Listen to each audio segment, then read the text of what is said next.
네, 국토교통위원회 소속 더불어민주당 한준호 의원입니다.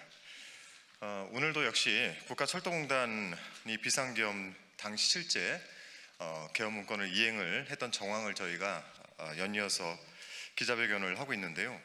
오늘은 이 이행 정황 확인과 더불어서 미온적인 대응에 대한 입장을 좀 말씀드리고자 기자회견을 하게 됐습니다. 준비된 기자회견 진행하겠습니다. 존경하는 국민 여러분, 국회 국토교통위원회 위원 더불어민주당 고양시을 국회의원 한준호입니다. 국가철도공단은 그동안 계엄 관련 내부 지시와 대응에 대해서 단순 실무 차원의 대응이었다라고 설명을 해왔습니다. 하지만 추가로 확인된 정황은 그 해명과 정면으로 배치됩니다. 국회 계엄 해제 의결 이전은 물론 의결 직후에도 국가철도공단은 전국 17개 국가 중요시설 현장 관리자들에게 계엄사령부 포고령을 배포했습니다. 대상은 철도교통관제센터, 철교, 터널 등 국가 핵심 철도시설 관리자들이었습니다.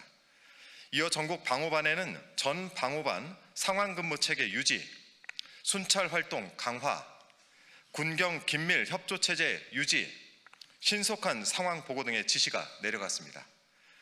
새벽 1시 4분에는 비상연락망을 통한 상황 전파를 재차 독촉하는 정황도 확인됐습니다.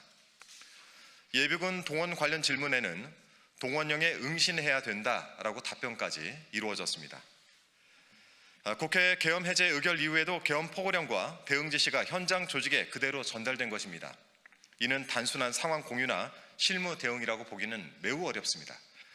현장에서는 대응체계 유지와 상황 전파가 실제로 이루어졌고 계엄 지침이 행동 기준처럼 작동한 정황까지 확인되고 있습니다. 더 심각한 문제는 이후의 대응입니다. 현재 기획본부장과 송무부장에 대한 인사조치는 이루어졌습니다. 하지만 정작 계엄 대응 지침 공문을 전결로 전파할 경영본부장은 아직도 직무 정지조차 되지 않고 있습니다.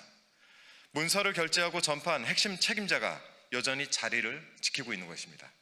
더구나 해당 본부장은 지금도 관련 대책회의를 스스로 주재하고 있는 것이 확인됐습니다.